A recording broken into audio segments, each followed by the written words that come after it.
Is it better that this country host a series of private projects linked via their own private interconnectors to Britain, to the British national grid, bypassing our domestic network, effectively off Wales wind farms that just happen to be sited on Irish soil?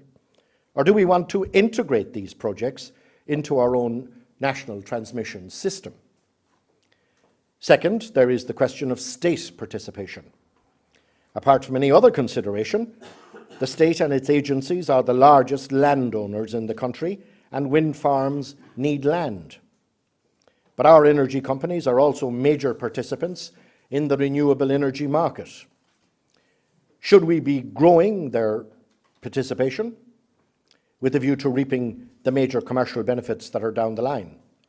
Or should we leave this market to be developed by the private sector and simply enjoy rental income?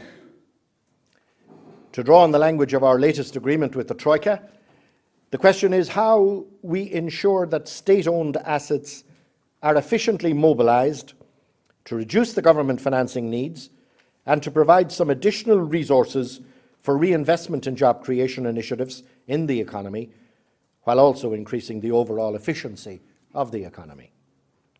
A related question is whether the present state participation, involving at least 4 different commercial state companies, the ESB, Bord Gáis, Coillte and Bord na Móna, represents the most efficient form of investment in this market on behalf of the Irish people. Should we rationalise our participation, and what strategy considerations should then apply? Third, state participation need not be active. It can instead consist of profit sharing, perhaps through our taxation system.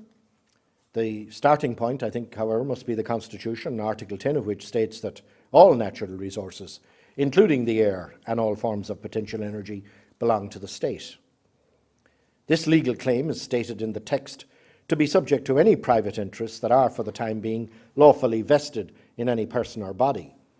But the wind, of course, is not owned by any private interests.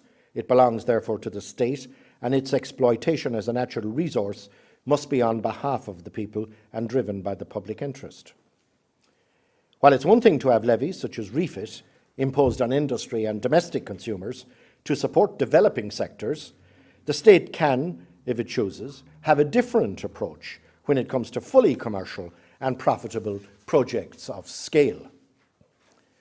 Whatever is ultimately agreed, the commercial exploitation of resources that belong to the people must be accompanied by very real commercial gain for the people. In both Europe and Ireland, we must ensure investment in new energy infrastructure as quickly as possible. Investment in the national networks will underpin economic development as well as renewable energy.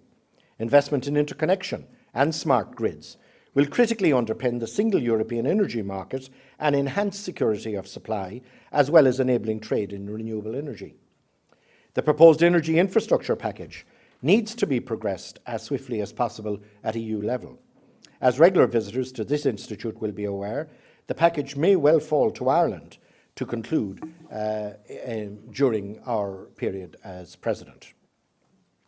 The energy infrastructure package is also a vital part of the Connecting Europe programme, which includes transport and telecommunications.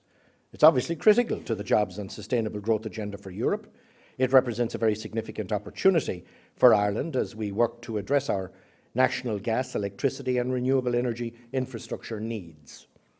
Finally, investment in infrastructure is critical if we are to achieve the most ambitious of our energy objectives, completing the internal energy market in both electricity and gas. The European Council has endorsed the goal of achieving a single integrated market by 2014. This is a major strategic challenge to Ireland.